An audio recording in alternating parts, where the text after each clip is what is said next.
don't know how you've got on with it, Pete. You know, it's been a bit of a laugh and a bit of a shock. And it's amazing how people make a living and make money out of this, frighteningly, with the numbers, the way it happened so quickly.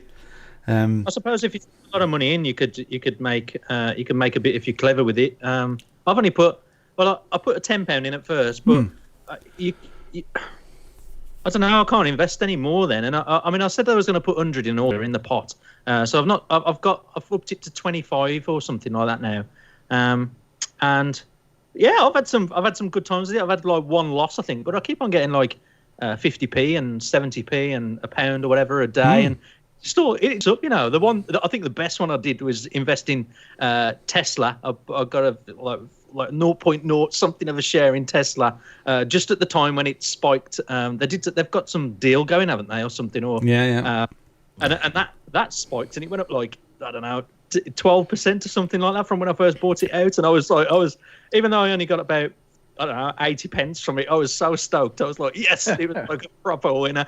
And I've at the minute I've put some money into Noravax. It's a pharmaceutical company that are 90 million doses of a vaccine to the UK. Yeah, well, let's hope it does better than the one that I put you all forward that Trump had recommended, and it went up for about 5 minutes and then fell through the earth. Anyway, look, it's not big money we're talking about, and if you're interested in another wee chat group and something else, it is the money we're talking about. Again, you don't gamble money that you can't afford to lose, so it's small numbers. If you want to join in, please contact me at Bongo the Sea, and I'll add you to the WhatsApp group, and you can join in for the crack. You don't have to spend any money. Yeah, you can just join with a bit of a laugh. You can do virtual money as well. You can invest virtually pretend money, $50,000 or something. They have a play account.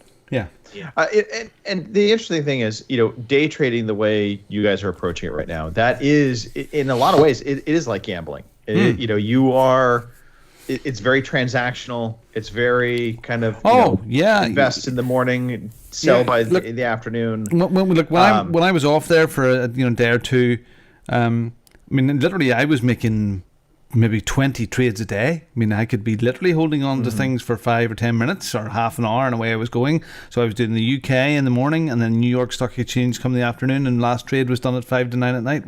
But I am doing it slightly differently, where yes, I am got day trading, but I'm also buying into return investment sort of thing. So I'm buying chunks of Apple and Facebook and Tesla and all this longer term stuff there. So there's different, like there's investing and trading, and they're two very different things. So but I think it's great though for everybody to kind of pay attention to this stuff, because it ultimately gets you looking outside of your own little bubble, and you start really taking in a lot of what's going on in kind of the commercial world, for lack of a better way to put it. It opens your eyes to a lot of different things. You know, you never would have thought you'd be looking at a pharmaceutical company and trying to understand what they're doing, but now that opportunity's there, you start thinking about it, you start looking at it. So, but it's also terrifying to see that the world and the stock market is built generally on not the success of how good a company is doing, but how the stock traders are feeling about the state of the world at the time. The value of the stock is based on feeling.